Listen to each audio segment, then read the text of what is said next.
Chers élèves, bienvenue.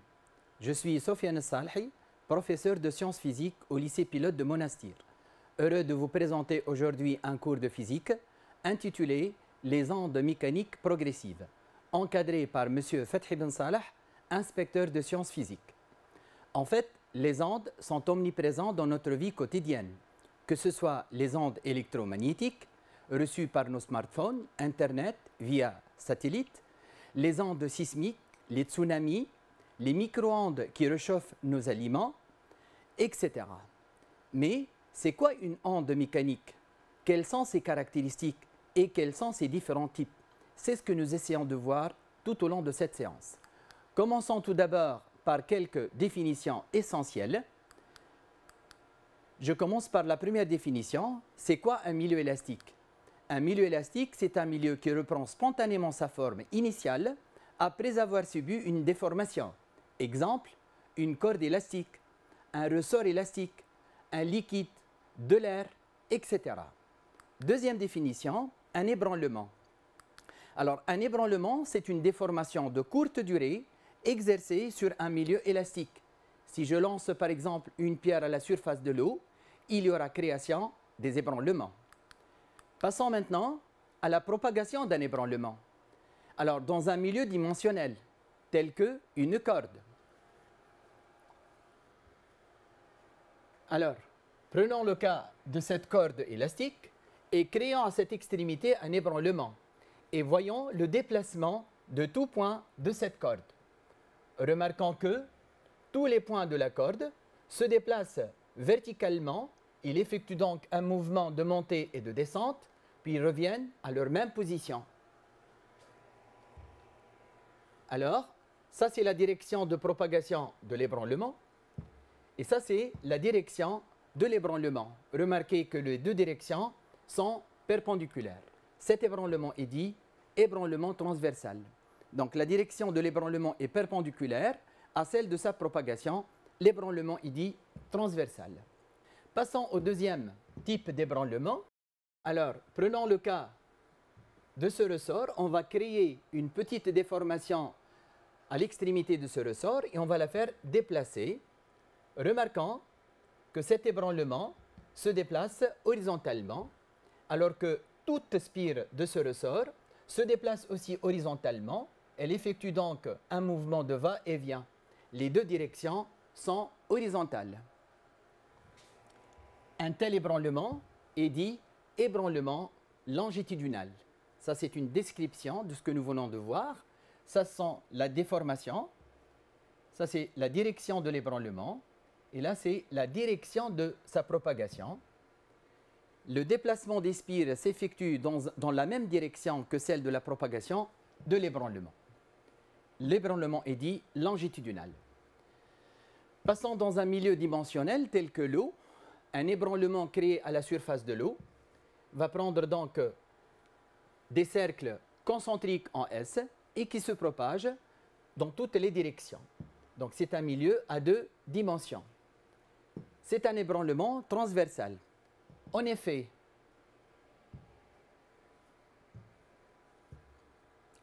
ce trait bleu représente la surface libre de l'eau et on va prendre un point de repère, créons un ébranlement de cette extrémité-là et voyons comment se déplace ce point de repère. Alors ce point se déplace verticalement, il décrit un mouvement rectiligne, alors que l'ébranlement continue son mouvement horizontalement. Donc cet ébranlement est dit ébranlement transversal. Passons maintenant à un milieu tridimensionnel. Alors, on considère ici un haut-parleur relié à un GBF. Le haut-parleur émet donc un son. De l'autre côté, prenons un micro relié à un oscilloscope et déplaçons ce micro tout autour de ce haut-parleur et dans toutes les directions. Alors, observons que au niveau de l'oscilloscope, on détecte un son.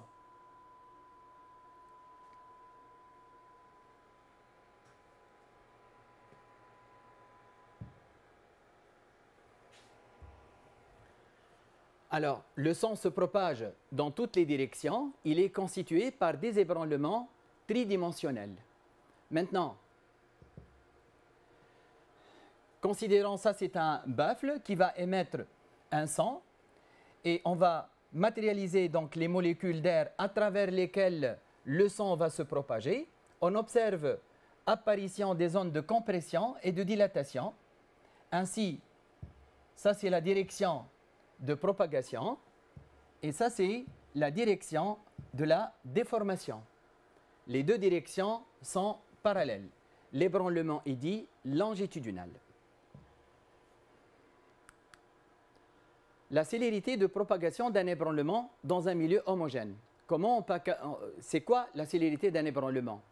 En effet, c'est la vitesse de propagation de l'ébranlement, notée par C ou V, et exprimée en mètres par seconde, donnée par C est égal à delta X sur delta T, où delta X représente la distance parcourue par l'ébranlement, et delta T, c'est la durée de parcours. Voyons les facteurs dont dépend la célérité de l'ébranlement. Alors, je considère une corde élastique, et on va voir l'effet de la variation de l'amplitude sur la célérité de l'onde. On va fixer les deux positions et on va intercaler ici un chronomètre pour mesurer la durée que mettra donc cet ébranlement pour atteindre l'autre extrémité. Alors, quels sont les facteurs dont dépend la célérité de l'onde? Prenons le premier facteur, c'est l'amplitude. On va prendre cette amplitude et on va mesurer la durée du temps delta t. Delta t étant de 3,40 secondes. Si je change l'amplitude de l'ébranlement, voyons donc cette durée delta t.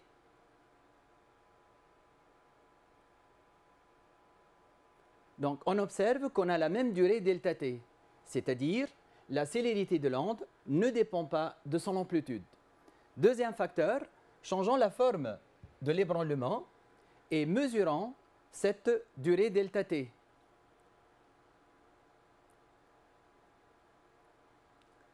On observe que 3,40 secondes, c'est delta t.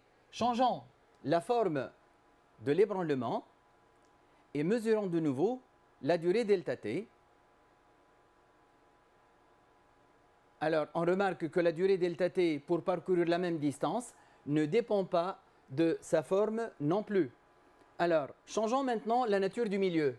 Prenons, dans une première expérience, une corde épaisse et mesurons la durée delta t.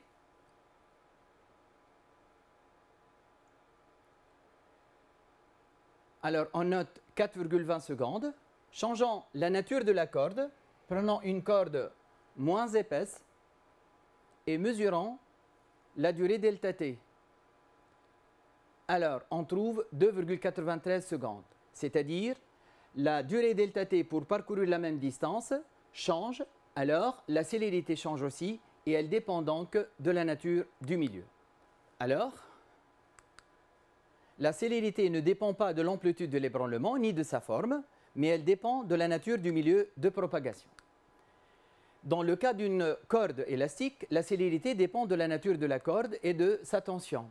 Dans le cas d'un liquide, la célérité dépend de la nature du liquide et de sa profondeur. En effet, plus le liquide est profond, plus la célérité est grande. Dans le cas d'un gaz, la célérité dépend de sa masse volumique, de son atomicité et de la pression. Ordre de grandeur de quelques célérités. Voyons que la célérité de l'onde peut varier de 0,3 m/s à la surface de l'eau jusqu'à 8-10 puissance 3 mètres par seconde pour les ondes sismiques par exemple. Alors, le principe de propagation. Alors, considérons un petit bateau à la surface de l'eau et une vague qui est créée de ce côté-là. Alors, lorsque cette vague atteint le bateau, ce dernier effectue un mouvement de montée et de descente et puis il revient à sa même position. La vague continue son chemin, c'est-à-dire le bateau n'est pas transporté par cette vague. Sens de propagation de la vague. Alors, revenons aux deuxième activité. Ça, c'est la surface libre de l'eau et ça, c'est notre point de repère. remarquons lorsque l'ébranlement atteint ce point de repère, eh ben, il effectue un mouvement de montée et de descente sans se déplacer, sans s'éloigner. Donc, il reste à sa même position. Donc, il n'y a pas un transport de la matière. Alors, la propagation d'un ébranlement est due à une transmission de l'énergie d'un point à un autre du milieu de propagation sans transport de la matière. Maintenant, revenons au cas d'une corde et voyons donc, ça c'est la corde élastique reliée à une source et remarquons que tous les points de la corde vont reproduire le même mouvement que la source mais après un certain retard. Et tous les points reviennent à leur même position. Il n'y a pas donc transport de la matière non plus. Alors, au cours de la propagation de l'onde, un point M de la corde reproduit le même mouvement que celui de la source après un retard θ. θ étant le temps mis par l'ébranlement pour atteindre le point M. θ est égal à x sur v, x étant l'abscisse de M par rapport à la source S, et v, c'est la célérité de propagation de l'ébranlement. Donc, l'élongation du point M à l'instant t est celle qu'avait S à l'instant t moins θ. Ce qui se traduit par l'équation suivante, ym de t égale ys de t moins θ. C'est le principe de propagation. Notion d'onde. Alors, c'est quoi une onde? Par définition, une onde, c'est le phénomène résultant de la propagation d'une succession d'ébranlements dans un milieu donné. Des ébranlements transversaux constituent une onde transversale et des ébranlements longitudinaux constituent une onde longitudinale. Onde progressive. Alors, une onde est dite progressive si elle se propage dans un milieu ouvert ou illimité, c'est-à-dire sans réflexion. Onde mécanique. Alors, les ondes qui ne se propagent que dans des milieux matériels sont des ondes mécaniques. Étude expérimentale de la propagation d'une onde progressive le long d'une corde. Montage expérimental. Alors, un vibreur impose à l'extrémité S d'une corde sans cesse un mouvement rectiligne sinusoïdal de période T et d'amplitude A. De l'autre extrémité, la corde donc passe sur la gauche d'une poulie fixe sur laquelle est mise une pelote de coton. Alors, afin d'éviter la réflexion de l'onde et d'obtenir ainsi un milieu ouvert ou illimité. Observation en lumière ordinaire. Donc, on va éclairer cette corde on va observer cette corde en lumière ordinaire.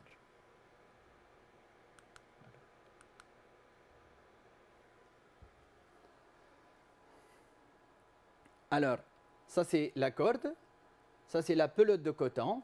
La corde est reliée à un vibreur. On actionne le vibreur et on observe donc la corde. Alors, on observe que en lumière ordinaire, la corde a la forme d'une bande floue. Alors, ça c'est le schéma de l'observation. Donc, on observe une bande floue de largeur L. La corde apparaît donc sous la forme d'une bande floue à cause de la persistance de l'image de la corde sur la rétine. En effet, le mouvement de la corde est très rapide et l'œil n'arrive pas à séparer entre les images. Alors, quelle est donc la largeur de la bande A de cette corde? En effet, donc, cette largeur n'est autre que 2 fois A l'amplitude du mouvement de la source. Observation en lumière stroboscopique. Donc, le stroboscope est un appareil qui émet des éclairs réguliers et rapides pour analyser au ralenti un mouvement périodique. Alors, soit TE, la période du stroboscope, c'est-à-dire la durée qui sépare 2 éclairs successifs. NE, c'est la fréquence du stroboscope. Soit T, la période du mouvement d'un disque. Et N, la fréquence du disque. Alors, on considère donc ici un disque sur lequel on va placer une tâche et on va l'accrocher à un moteur. En actionnant le moteur donc, et éclairant ce disque avec un stroboscope. Pour certaines fréquences, on observe la tâche qui se déplace au ralenti dans un sens. Pour d'autres, la tâche paraît immobile. Et si on change encore la fréquence, la tâche paraît se déplacer au ralenti et dans le sens inverse. Alors, comment on peut expliquer ceci? Alors ça c'est notre disque et ça c'est la tâche. Au premier éclair, la tâche est sur cette position. Alors, entre deux éclairs, la tâche peut effectuer K tours et on observe ainsi la tâche sous la forme, on observe la tâche immobile. C'est ce qu'on appelle l'immobilité apparente. Ceci se produit pour TE égale à K fois T, c'est-à-dire N égale à K fois NE. Maintenant, pour d'autres fréquences, ça c'est la position initiale de la tâche.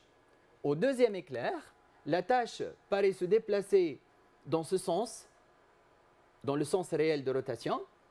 Alors, au ralenti, ceci s'explique par le fait qu'entre deux éclairs, le disque effectue K plus epsilon tours. Avec epsilon, c'est une faible fraction de tours. On observe une seule tâche en mouvement dans le sens réel. Et c'est ce qui se produit réellement à la vitesse ordinaire de la célérité. Donc, pour TE est légèrement supérieur à KT, N légèrement supérieur à K fois NE. Maintenant, pour d'autres fréquences, prenons ça, c'est la position initiale de la tâche.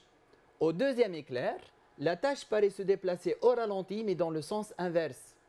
Ceci s'explique par le fait que, entre deux éclairs successifs, le disque effectue K moins epsilon tours, avec epsilon, une fraction de tour. On observe alors une seule tâche en mouvement dans le sens opposé.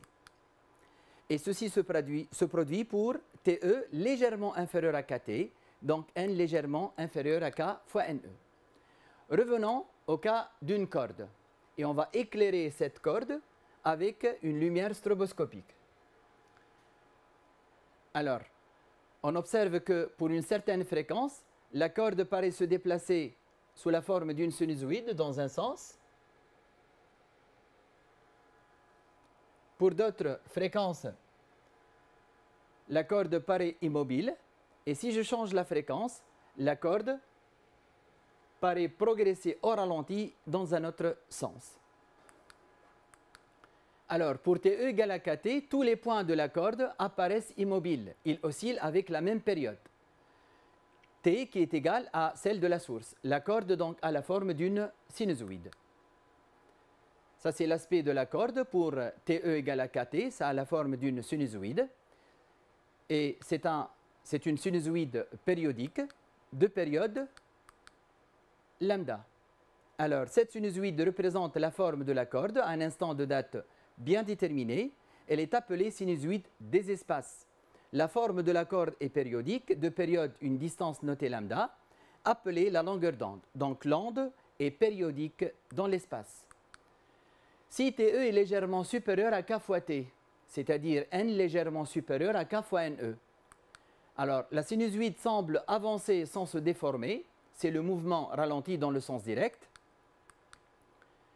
Si je prends la photo de la corde à cet instant-là, T0, à un instant T0 plus epsilon, la corde paraît en déplacement au ralenti dans ce sens-là, dans le sens réel. Pour d'autres périodes, si TE est légèrement inférieur à KT, N légèrement inférieur à K fois NE, la sinusoïde semble reculer sans se déformer. C'est le mouvement ralenti dans le sens inverse. C'est-à-dire, si ça c'est l'aspect de la corde à l'instant T0, à un instant T0 plus epsilon, la corde aura cette forme. Analyse optique. Maintenant, ça c'est notre corde élastique. On va s'intéresser au point M et au point S qui est la source. Et donc on va éclairer ce point M. On éclaire donc à l'aide d'une source lumineuse un point M de la corde d'abscisse X. Alors la lumière arrive sur un miroir tournant et se réfléchit sur un écran et donne donc cet aspect. Les deux chronogrammes représentent la variation des élongations respectivement de la source S et du point M en question. La trajectoire de chaque point de la corde est un segment de droite. Chaque point, il décrit un mouvement rectiligne, donc sa trajectoire est une droite dont la longueur est égale à 2A. Donc, le mouvement de chaque point de la corde est rectiligne. tous les points de la corde oscillent avec la même période t, celle de la source. Alors, chaque point est animé d'un mouvement rectiligne sinusoïdal de période t et d'amplitude a. C'est la deuxième périodicité de l'onde. Étude théorique, équation horaire du mouvement d'un point M de la corde. Alors, on considère un point M d'abscisse x par rapport à la source. La source est animée d'un mouvement rectiligne sinusoïdal d'équation ys de t égale à a sinus oméga t plus phi s. D'après le principe de propagation de l'onde, ym de t égale à ys de t moins θ donne ym de t égale à a sinus oméga t moins θ plus phi s. Ym de t égale à a sinus 2 pi t sur t, facteur de t moins θ plus phi s. Alors, ym de t égale a sinus 2 pi t sur t moins 2 pi x sur v, remplaçant θ par son expression x sur v. Et on va poser t fois v est égal à lambda, appelée la longueur d'onde. Définition, donc c'est quoi la longueur d'onde? C'est la distance parcourue par l'onde pendant une période. Dans le système international, la célérité v est exprimée en mètres par seconde, la période t est en secondes, alors lambda est exprimé en mètres. Alors, ce qui donne l'équation suivante, yx de t égale a sinus 2 pi t sur t moins 2 pi x sur lambda plus phi s. C'est l'équation de propagation d'une onde progressive sinusoïdale. C'est une fonction, comme vous remarquez, à double variable. On a deux variables.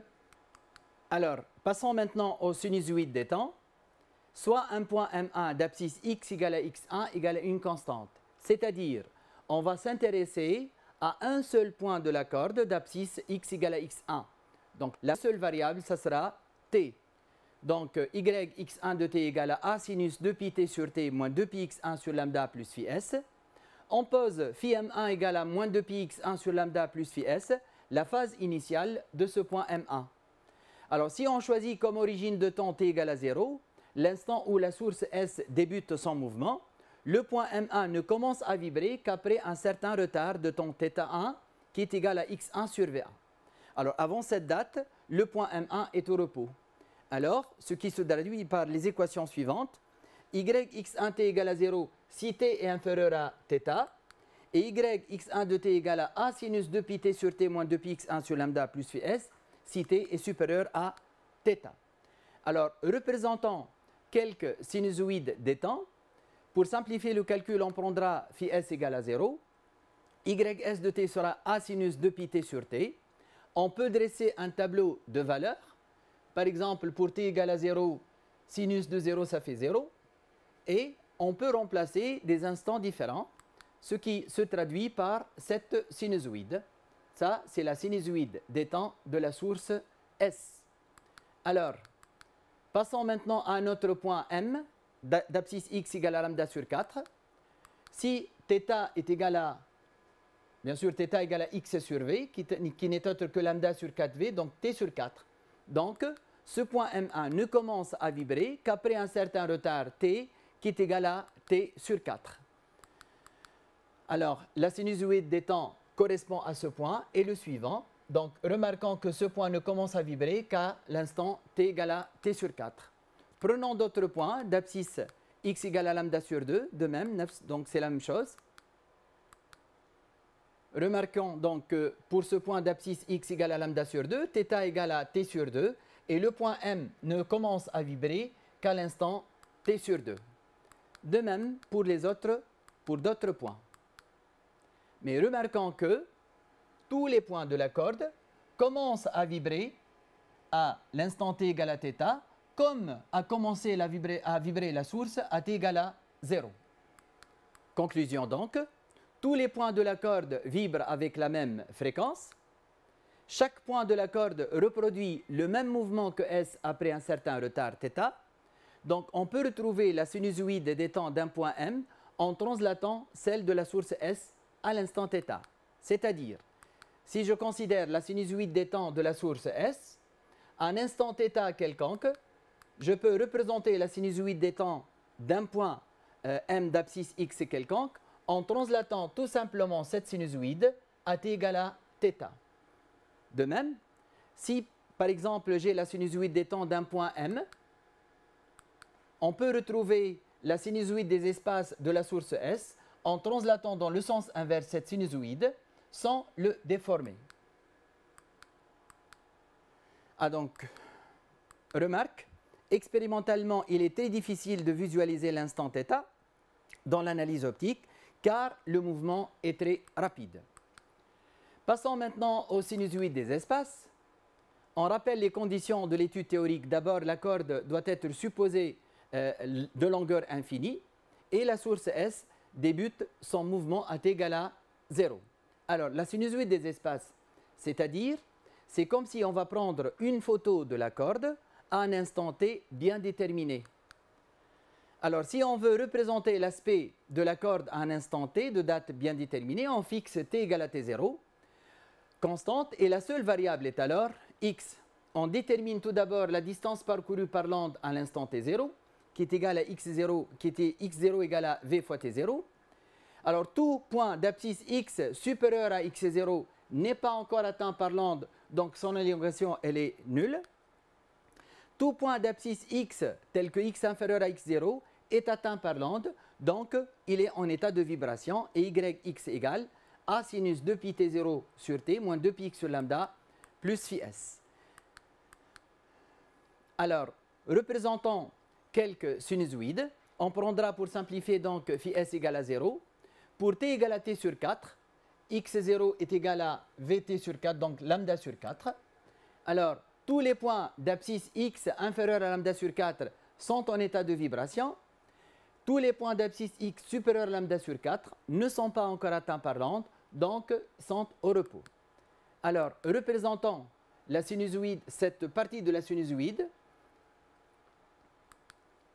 Alors, pour t égale à t sur 2, x0 égale à lambda sur 2. De même, on va remplacer donc dans cette expression et on peut représenter cette sinusoïde qui, elle avance.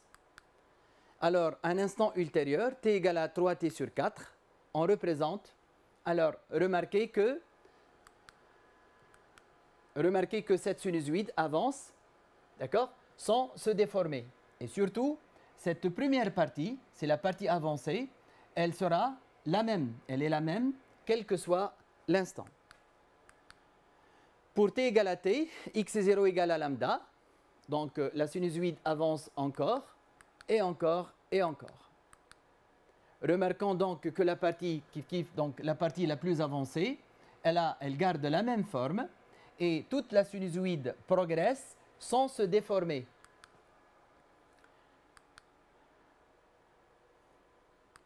Donc, observons la progression d'une sinusoïde. Ça, c'est un instant t. À un instant ultérieur, la sinusoïde avance sans se déformer. Alors, observons la sinusoïde des espaces à un instant t1. Et intéressons-nous donc à ce point le plus avancé de cet ébranlement. Changeons maintenant l'instant t1. Ce point avance aussi. Alors, remarquons donc que ce point est appelé le front d'onde. Il est le point le plus avancé, comme on a dit. Alors, lors de sa propagation, l'onde avance sans subir aucune déformation. On peut donc dessiner rapidement la partie parcourue par l'onde. En effet, il suffit de savoir si le front d'onde est une crête ou un creux. Et on extrapole donc cette sinusoïde de longueur d'onde de lambda à partir de xf jusqu'à la source S. Alors, expérimentalement, il est très difficile aussi d'observer le front d'onde, car d'une part, le mouvement est rapide, d'autre part, la longueur de la corde est finie.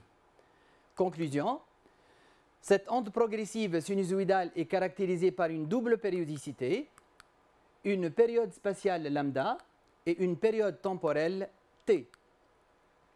Déphasage entre deux points de la corde. Alors, soit M1 et M2, deux points de la corde d'abscisse respectivement x1 et x2. La source est animée d'un mouvement sinusoïdal, donc ys de t égale à a sinus oméga t plus phi s. Les deux points M et M2 sont aussi animés d'un mouvement rectiligne sinusoïdal, dont l'élongation est la suivante. Alors, phi M1 étant moins 2πx sur lambda plus phi s, c'est la phase initiale de M1. Et phi M2 moins 2πx2 sur lambda, c'est la phase plus phi s, c'est la phase initiale de M2. le déphasage delta phi est égal à phi m1 moins phi m2, soit 2pi sur lambda x2 moins x1. Alors on pose x2 moins x1 égale à d, la distance séparant les deux points m1 et m2 au repos. Donc delta phi est égal à 2pi d sur lambda. Cas où m1 et m2 vibrent en phase. Alors m1 et m2 vibrent en phase, c'est-à-dire delta phi est égal à 2kpi, c'est-à-dire 2pi d sur lambda égale à 2kpi, donc d est égal à k lambda, c'est-à-dire la distance d séparant les deux points m1 et m2 est un multiple entier de lambda. Cas où m1 et m2 vibrent en opposition de phase. Alors, phi m1 moins phi m2 est égal à pi plus 2kpi, c'est-à-dire 2pi d sur lambda est égal à pi plus 2kpi, donc d est égal à 2k plus 1 lambda sur 2.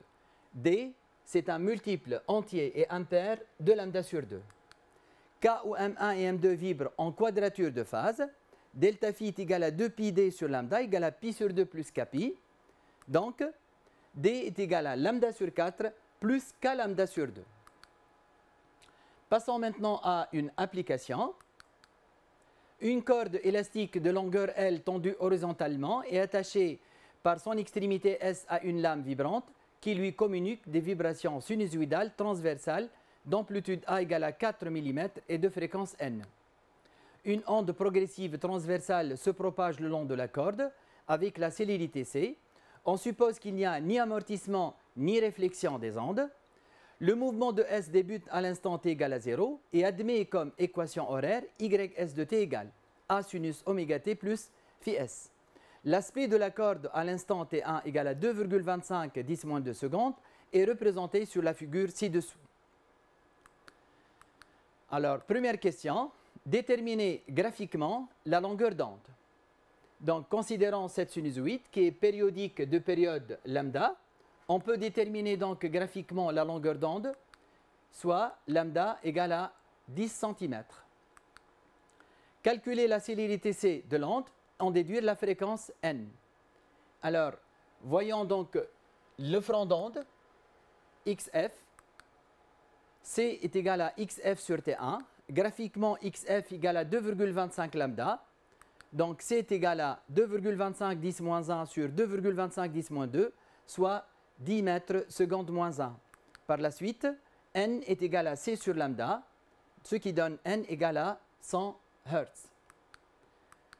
Question suivante, déterminer la valeur de la phase initiale de la source. Alors, la source est animée d'un mouvement rectiligne sinusoïdal d'équation ys de t égale à a sinus oméga t plus phi s.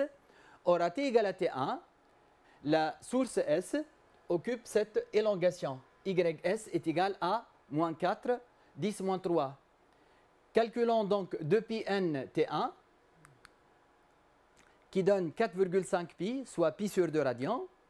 Donc sinus de pi n t1 plus phi s égale à moins 1. Alors, pi sur 2 plus phi s égale à moins pi sur 2. Donc, phi s égale à moins pi radian, soit pi radian.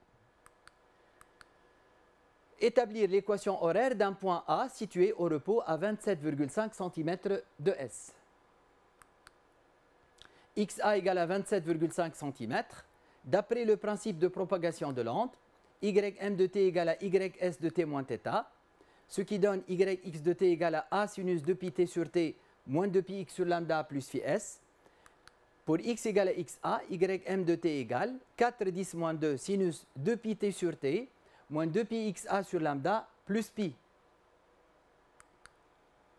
Pour x égale à xa, ym de t égale 4 10 moins 3 sinus 2pi t sur t moins 2pi xa sur lambda plus pi. 2pi xa sur lambda est égal à 5,5 pi. Alors, remplaçons 5,5 dans cette équation, ce qui donne moins 5,5 pi plus pi, c'est moins 4,5 pi, soit moins pi sur 2. Donc, ym de t égale à 4 10 moins 2 sinus 2 pi t sur t moins pi sur 2. Cherchons maintenant θ, le retard de temps. C est égal à lambda sur t égale à xa sur θ, soit θ égale à xa sur lambda fois t, ce qui donne 2,75 t. Alors, pour t supérieur à θ, ym de t égale à 4 10 moins 3 sinus 2 pi t sur t moins pi sur 2. Et pour t inférieur à θ, ym de t égale à 0. Représenter sa sinusoïde des temps. Alors, phi s égale à pi radian. À t égale à 0, donc la source S commence à vibrer en se déplaçant vers le bas. D'après le principe de propagation de l'onde, à t égale à θ, le point M reproduit le même mouvement que S, alors le point M commence à vibrer vers le bas. Donc, plaçant sur l'axe de temps l'instant θ, pour t inférieur à θ, ym de t égale à 0, et pour t supérieur à θ, le point M commence à vibrer en se déplaçant vers le bas. Calculer sa vitesse à l'instant t égale à 3,5 10-2 secondes. Alors, la vitesse d'un point M n'est autre que la dérivée de ym par rapport au temps. Et là, j'attire l'attention de faire la différence entre la vitesse d'un point M de la corde et la célérité de propagation de l'onde. Alors, la vitesse d'un point M, on a dit que c'est dérivé du ym par rapport au temps, est égale à 2pi sur t 4 10-3 cosinus 2pi fois 3,5 10-2 pi sur 10-2 moins pi sur 2, ce qui donne 2pi sur t 4 10-3 fois cosinus pi sur 2, ce qui est égal à 0. Déterminer les positions des points situés entre S et A et vibrant en opposition de phase avec S. Soit M un point de la corde entre S et A vibrant en opposition de phase par rapport à la source. Phi S moins phi M donc est égal à pi plus 2 kpi.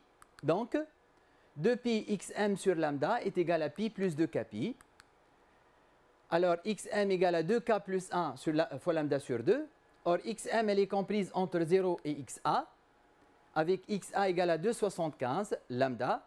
Alors, 2k plus 1 fois lambda sur 2 est comprise entre 0 et 2,75 lambda, ce qui donne 2k plus 1 comprise entre 0 et 5,5. Alors, k sera comprise entre moins 0,5 et 2,25. Les valeurs possibles de k sont donc 0, 1, 2. Déterminons donc l'abscisse x pour chaque k. Pour k égale à 0, x égale lambda sur 2. Pour k égale à 1, x égale à 3 lambda sur 2. Et pour k égale à 2, x égale à 5 lambda sur 2. Représenter l'aspect de la corde à t égale à 3 10-2 secondes. La distance parcourue par le front d'onde à cet instant est xf égale à v fois t, soit t sur t fois lambda, ce qui donne 3 lambda. D'après le principe de propagation de l'onde, ym de t égale à ys de t moins θ. Donc, ym x de t égale à a sinus 2pi t sur t moins 2pi x sur lambda plus phi s. Alors, ym de t égale à a sinus, je remplace donc 2pi t sur t par 6pi, ce qui donne a sinus pi moins 2pi x sur lambda. Alors, ym de x égale à 4 10-3 sinus pi moins 2pi x sur lambda si x est inférieur ou égal à xf, et ym de x égale à 0 si x est supérieur à xf. Phi s est égal à pi, donc le front d'onde est un creux. On peut représenter cette sinusoïde en précisant sur cet axe xf, et à partir de xf, on peut représenter la sinusoïde jusqu'à ce qu'on arrive à la source S. Donc, on peut aussi également dresser un petit tableau dans lequel on placera donc les valeurs de x et on trace par la suite cette sinusoïde. Pour x supérieur à xf, ces points ne sont pas atteints par l'onde, donc leur élongation est nulle. Pour x inférieur à xf, tous ces points sont en état de vibration. Ainsi s'achève notre émission. Merci pour votre attention et je vous souhaite bonne chance.